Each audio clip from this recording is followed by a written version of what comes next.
1 Samuel chapter 22. When David escaped from the town of Gath, he went to Adullam cave. His brothers and the rest of his family found out where he was, and they followed him there. A lot of other people joined him too. Some were in trouble, others were angry or in debt, and David was soon the leader of 400 men. David left Adullam cave and went to the town of Mizpah in Moab, where he talked with the king of Moab. "Please," David said, "let my father and mother stay with you until I find out what God will do with me." So he brought his parents to the king of Moab, and they stayed with him while David was in hiding. One day the prophet Gad told David, "Don't stay here. Go back to Judah." David then left and went to Hereth Forest. Saul was sitting under a small tree on top of the hill at Gibeah when he heard that David and his men had been seen. Saul was holding his spear, and his officers were standing in front of him. He told them, "Listen to me. You belong to the Benjamin tribe. So if that son of Jesse ever becomes king, he won't give you fields or vineyards. He won't make you officers in charge of thousands or hundreds, as I have done.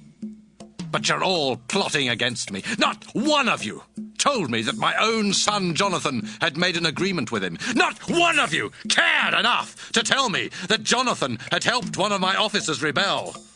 Now that son of Jesse is trying to ambush me." Doeg the Edomite was standing with the other officers and spoke up. "When I was in the town of Nob, I saw that son of Jesse. He was visiting the priest Ahimelech, the son of Ahitub. Ahimelech talked to the Lord for him, then gave him food and the sword that had belonged to Goliath the Philistine." Saul sent a message to Ahimelech and his whole family of priests at Nob, ordering them to come to him. When they came, Saul told them, "Listen to me, you son of Ahitub." "Certainly, Your Majesty." Ahimelech answered. Saul demanded, "Why did you plot against me with that son of Jesse?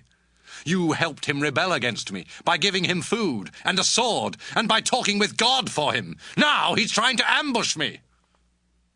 "Your Majesty, none of your officers is more loyal than David." Ahimelech replied. "He's your son-in-law and the captain of your bodyguard. Everyone in your family respects him. This isn't the first time I've talked with God for David, and it's never made you angry before. Please don't accuse me or my family like this. I have no idea what's going on." "Ahimelech," Saul said. "you and your whole family are going to die." Saul shouted to his bodyguards, "These priests of the Lord helped David. They knew he was running away, but they didn't tell me. Kill them!" But the king's officers would not attack the priests of the Lord. Saul turned to Doeg, who was from Edom, and said, "Kill the priests!" On that same day, Doeg killed 85 priests. Then he attacked the town of Nob, where the priests had lived, and he killed everyone there, men, women, children, and babies. He even killed their cattle, donkeys, and sheep. Ahimelech's son Abiathar was the only one who escaped. He ran to David and told him, "Saul has murdered the priests at Nob." David answered, "That day when I saw Doeg, I knew he would tell Saul, 'Your family died because of me.' Stay here. Isn't the same person trying to kill both of us? Don't worry. You'll be safe here with me."